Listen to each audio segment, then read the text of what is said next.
Artists, you learned about a man named Andy Goldsworthy who arranges leaves and thinks a lot about value and shape and composition. Composition is how those elements of art are arranged within a page or a frame. Today you're going to be creating your own inspired Andy Goldsworthy drawing by creating a leaf shape, coloring the background, and then painting. So at the drive-thru, what you're going to need to grab is a piece of watercolor paper, a black oil pastel, and 2 sizes of squares here. These are going to be your leaves.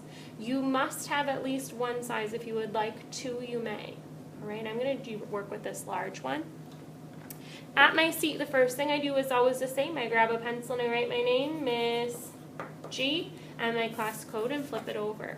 I am first going to think about my leaf shape. Now we are creating leaves that are symmetrical. What happens on one side is going to happen on the other. So to make something that is symmetrical, I'm going to fold it in half. I could fold it in half tall ways or diagonally. It's up to you. It's a perfect square, so there's no hamburger ways.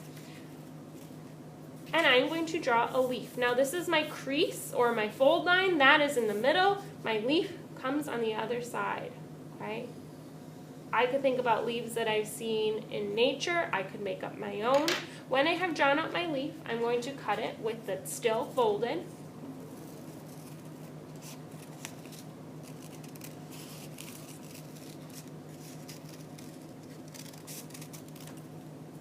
To create a leaf, okay?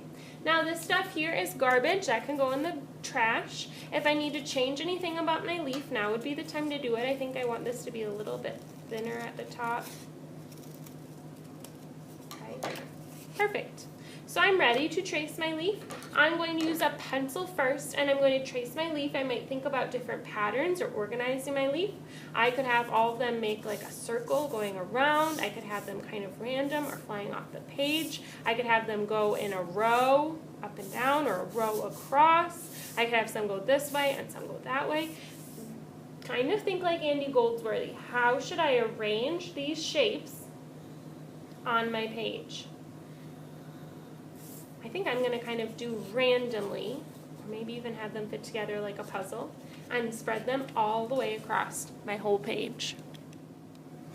When I have traced my leaf shape to fill up my whole page, I'm ready to put it off to the side, keeping in mind I could have a smaller leaf to add some variety, and also that my leaf shape is called an organic shape, so it's not going to be something that's really recognizable. It's going to be something that I make up.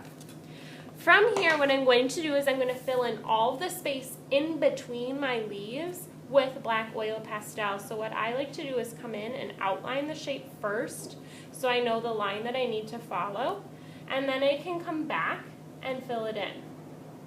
When working with oil pastel, it's really important not to smear any of that oil pastel, otherwise I won't be able to paint in those shapes with the leaf. So that might mean I have to turn my paper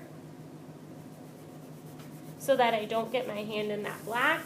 I might even need to use a scrap piece to kind of protect my paper as I color, so I could have my hand over it.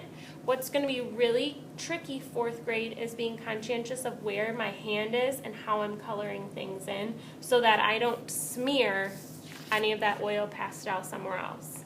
You are going to fill in all of those spaces in between your leaves so that it is black all the way around. This will act as kind of a resist for your watercolor, as well as add good contrast between your leaves and the background. I can't wait to see what compositions you come up with and what organic shapes you create.